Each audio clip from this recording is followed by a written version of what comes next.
Pali mkangano waukulu ku chipani cha DPP ndipo dziko la Malawi lili pazodi makamaka pa nkhani yolankhula kuti kodi ubale wapakati pa chipani cha DPP ndi mtsogoleri wake Arthur Peter Mutharika ndi Jane Ansa panopa ndi ubale otani, ndipo anthu ambiri akukhulupirira kuti achipani cha DPP akumukakamiza Jane Ansa kuti asiye ntchito nthawi yomweyo. Kodi nkhani ndi zakuti zinthu zake zikukhala motani? Dzina langa ndine Sam Mavita ndipo mu video ya lero tikambirana nkhani zimenezi. Wachiwiri kwa mtsogoleri wa dziko lino Jane Ansa wati siodabwa ndi kuchotsedwa kwa nthambi yoona za ngozi zogwa mwadzidzidzi komanso yosintha kagwiridwe ka ntchito m'boma ku ofesi yake.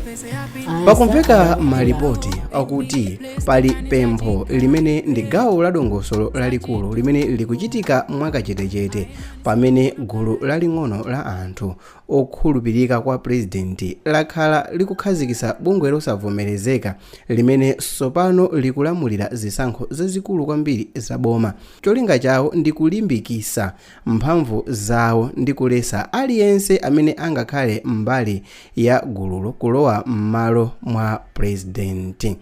President akuti wapereka chifukwa chokuti Jane Ansa anapita ku Britain mu December mchaka cha 2025 kukachita chikondwerero cha siku lobadwa wa mwamuna wake kumeneko ku Nottingham. Ndipo wolankhulira boma Shadrack Namalomba anasimikizira kuti ndalama za boma zokwana 186 miliyoni kwacha zimene pafupifupi ndi $100,000 zinagwiritsidwa ntchito pa ulendowu. Komabe pa mbuyo pake mawu a president anati ulendowu unali wachinsinsi. Anthu ambiri akulankhula kuti izi si zimene zikuyambitsa vutoli koma ndi chifukwa chokha chimene chikugwiritsidwa ntchito kubisa mkangano waukulu pakati pa nkhani ya amene azalowe m'malo a president Mutharika kusogoloko. Chinthu chimene ndikhonza kuwuzani ndi chinthu chakuti anthu ena akuda nkhawa kuti chifukwa cha ukalamba wa Mutharika mwina sangamalize nthawi yake wa usogoleri mpakana mu 2030. Malingana ndi malamulo a dziko la Malawi amene ndi section 83, ngati president wamwalira kapena walephera kugwira ntchito, wachiwiri wake amalowa m'malo mwake. Ndipo choncho ena mkati mwa chipani akufuna kuchosa Dr. Jane Ansa kuti asazalowe m'malo mwa president ngati izi zikhonza kuzachitika motero. Mu January mchaka cha 2026 Department ya Disaster Management Affairs kapena chimachidwa kuti DODMA inachosedwa ku office ya wachiwiri kwa president. Department ya Public Sector Reforms inachosedwanso. Chitetezo cha Dr. Jane Ansa chachepesedwa kwambiri. Kodi izi zinangochitika mwa ngozi kapena ndi nkhani imene wina wake akuyang'ana bwino ndithu? Zinthu izi zikuchita kuonesa kuti akufuna ndithu kufokesa udindo wake wa Dr. Jane Ansa.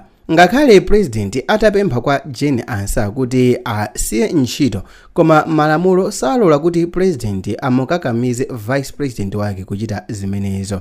Akuti pali zokambirana mkati mwa chipani zokhuza mmene angamuchosere kuzera mnyumba ya malamulo kapena kuti kumuchita impeach. Tiyeni tikumbukire kuti DPP kuchita zinthu zotere sizachilendo. Tapangapo video dzulo imene timafotokoza za nkhani yokhuzana ndi maupandu amene ma vice president a chipani cha DPP amachitiridwa. Mongokumbutsanako pang'ono, mu 2012 Bingu wa Mutharika atamwalira, anthu ena anayesesa kuletsa Joyce Banda kuti asalowe m'malo mwa Bingu, koma malamulo adapambana ndipo Joyce Banda analowa m'boma. Bingu anali ndi mpongwepongwe komanso panali udani ndi wachiwiri wake Kasimu Chilumba. Ngakhale nthawi ina yake Kasimu Chilumba adamangidwapo ndithu pa milandu yofuna kupandukira boma. Mu nthawi ya Saulos Chilima nayenso anakangana ndi Mutharika koma sanachosedwe chifukwa malamulo sanalole kutero.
nkhani yokhuzana ndi vice president ku Malawi timaoneka kuti ndi vuto limene limachokera ku dongosolo la malamulo limene limapasa wachiwiri mphamvu zolowa m'malo mwa president komanso silimalola president kumuchosa wachiwiri wake mosavuta. Izi zimabweretsa mikangano nthawi zonse.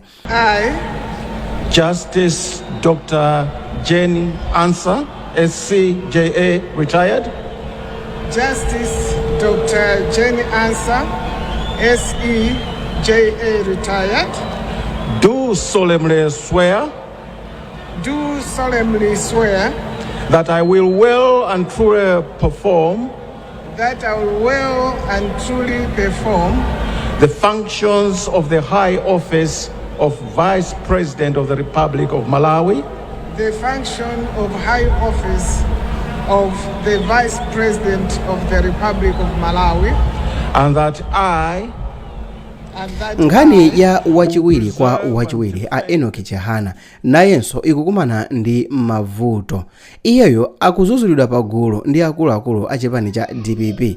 Ena akumanena kuti sangakhalepo nthawi yayitali pa udindowo. Mosiyana ndi wachiwiri oyamba, iye akhonza kuchosedwa ndi president chifukwa anasankhidwa ndi iye osati kusankhidwa ndi anthu. Chimene ndikutanthauza papa ndi chakuti amene anamusankha wachiwiri kwa wachiwiri ndi Peter Mutharika osati anthu amene anavotera kuti wachiwiri kwa wachiwiri akhale Chihana ayi. Zinthu zimene zikhonza kuchitika ngati Dr. Jenny Ansah akana kusiya ntchito, anthu azayesesa ndithu kuti amuchose Jenny kuzera ku parliament kapena kupangira njira zina zomuchosa.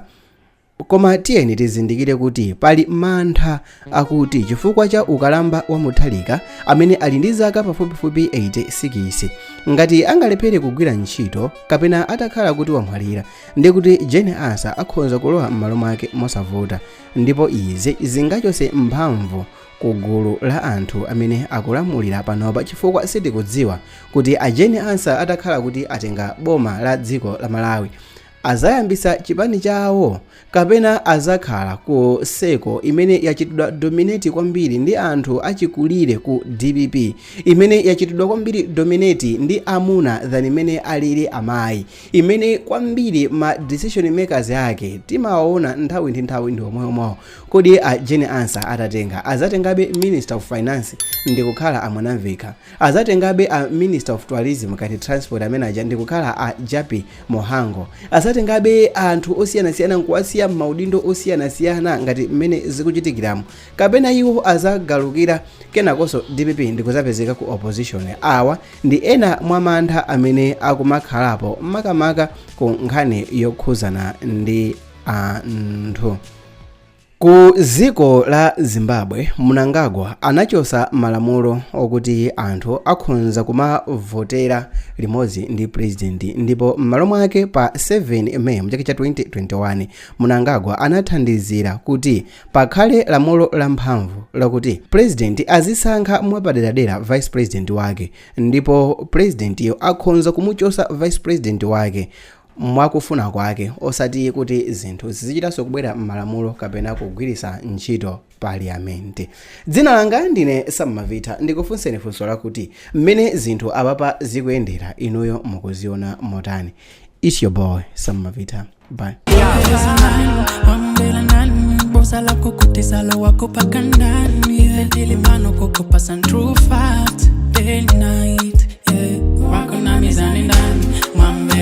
Bozala kukutizala wakupaka nindilan. If it really panel to give it true facts, day and night.